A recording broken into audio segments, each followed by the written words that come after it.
Hi, chala vanakkam. This is Maga exercise 2.8 lama மூணாவது கணக்கு 1 plus sin pi by 10 plus I cos pi by 10 by 1 plus sin pi by 10 minus I cos pi by 10 the whole power 10 உடைய மதிப்பை காண்கன்னு கொடுத்துட்டாங்க. இதில் கவனிக்க வேண்டியது மேலே இருக்குது கீழே இருக்குது ஒன்றா தான் இருக்குது. இந்த ஐயனுடைய இது இருக்கு இல்லையா, அது மட்டும் நான் பாருங்கள் குறி மாறி இருக்குது. அப்போ குறி மாறி இருந்தாவே அது காஞ்சுகேட்னா அது இணை கலப்பெண் பார்னு சொல்லியிருக்கலாம், இல்லை காஞ்சுகேட்னு படிச்சிருக்கலாம். அதாவது இசட் இருந்துச்சு அப்படின்னு சொன்னால் X plus I Y. Okay, Z bar அல்லது காஞ்சுகேட் ஆஃப் இசட்னானது எக்ஸ் மைனஸ் ஐஒய். ஓகே தங்கம், சில புரிஞ்சிச்சா? இப்போது நான் கொடுக்கப்பட்டதை நான் இசட்னு எடுத்துக்கிறேன்னு வச்சுக்கோங்களேன். லெட் இசட் ஈக்குவல் டு நான் இதை மட்டும் எடுத்துக்கிறேன். ஏன்னா சைன் டீட்டா இருக்குது, எந்த டீட்டாவானா இருக்கட்டும். இதை நான் இசட்னு எடுத்துக்கிறேன்னா இது என்னது, இதை மட்டும் நான் சொல்லுவோம் நம்ம இசட் பார் அல்லது காஞ்சுகேட் ஆஃப் இசட்னு சொல்லுவோமா.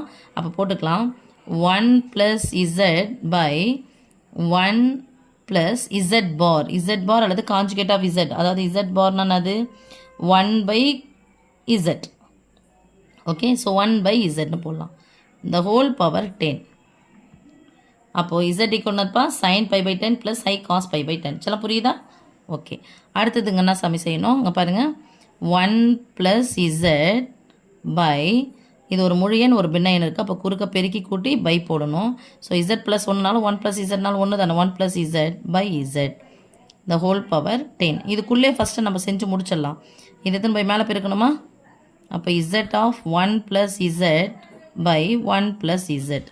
அதாவது இது என்ன ஆகிடும், கேன்சல் ஆகிடும். மேலே போயிடணும் 1 பை இசட்னு அர்த்தம். அப்போ தலைகீழி 1, இதனுடைய தலைகீழி என்னது இசட் தானே, இசட் பை 1 தானே, இல்லை 1 இந்த வகுத்துக்கு பதிலாக பெருக்கல் போகலாம். தலைகீழ போட்டால் இசட் பை 1 தானே. அப்போ ஒரு இசட் எந்த ஒரு எண்ணெய் ஒன்றால் வகுத்தா அதே எண்ணம் கிடைக்கும்.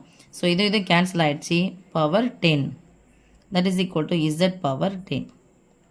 ஓகே தங்கம், அப்போ இசட் அப்படிங்கிறது யார் பாருங்கள், sine pi by 10 plus I cos pi by 10 தான் நம்ம என்ன எடுத்தோம், இசட்னு எடுத்தோம். The whole power 10. இப்போ நம்ம டிமாய்வர் தேற்றத்தை யூஸ் பண்ணணும்.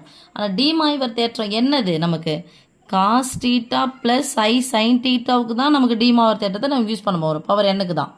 அப்போது இங்கே என்ன இருக்குது, மாறி இருக்குது. அப்போ என்ன பண்ண போகிறேன், நான் ஐயை வெளியே எடுத்துறேன்.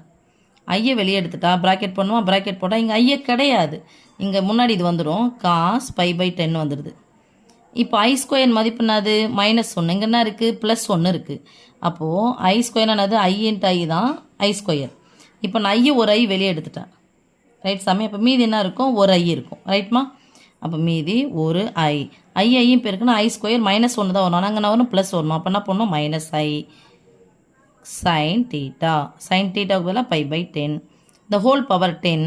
இங்கே பாருங்கள், இந்த ஐக்கும் அது சொந்தம், அதனால் இந்த ஹோல் பவர்னு போடணும். ஓகே சாமி, இப்போ எனக்கு இடல அடுத்த பக்கம்.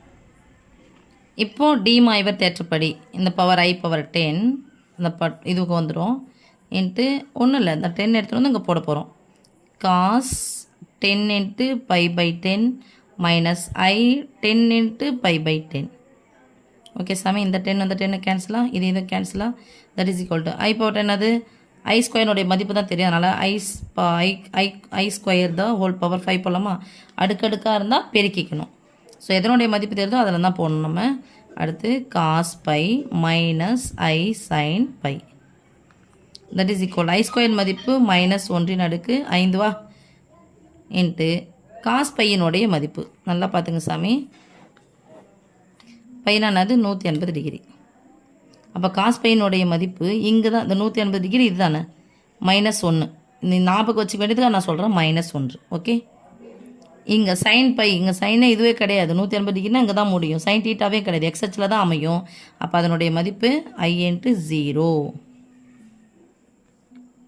மைனஸ் இருக்குது, அடுக்கு ஒற்றைப்படியாக இருந்தால் மைனஸ் தான் வரும். 1 எத்தனை முறை போட்டு பெருக்கினாலும் 1 தான் கிடைக்கும். ஸோ -1 இன்ட்டு 0 கூட ஐயே பெருக்குனா 0 தான், இங்கே -1. So minus into minus plus ஆகிடும், +1. அப்போ இதனுடைய மதிப்பு ஒரு 1 வேர்டில் கேட்குறாங்க, ஒரு ஜேஇஐ எக்ஸாமிலோ எல்லாம் வேறு எங்கன்னா கேட்குறாங்க அப்படின்னு சொன்னால், இது மாதிரி ஒன்று கொடுத்துட்டாங்க அப்படின்னு சொல்லிட்டாங்கன்னு சாமி. நல்லா பார்த்துங்க எப்பா, இது மாதிரி கொடுத்துட்டாங்க அப்படின்னு சொன்னால் இதனுடைய காஞ்சுகேட் இங்கே வருது, இங்கே 1 இங்கே 1 தான் இருக்குது, இதனுடைய காஞ்சுகேட் வருது பவர் 10 வருது அப்படின்னு சொன்னால் இதனுடைய வேல்யூ உங்களுக்கு தெரிஞ்சிடணும். இங்கே 10 அவுட் பண்ணிடணும். இது காஞ்சுகேட்டாக வந்தோடனே இணைக்கலப்பு என்ன வரணும் பார்த்துக்கோங்க. இது கேன்சல் பண்ணிவிட்டு ஆன்சர் நாட் போன சாமி +1 போட்டால் போதும். ஓகே, தேங்க்யூம்மா.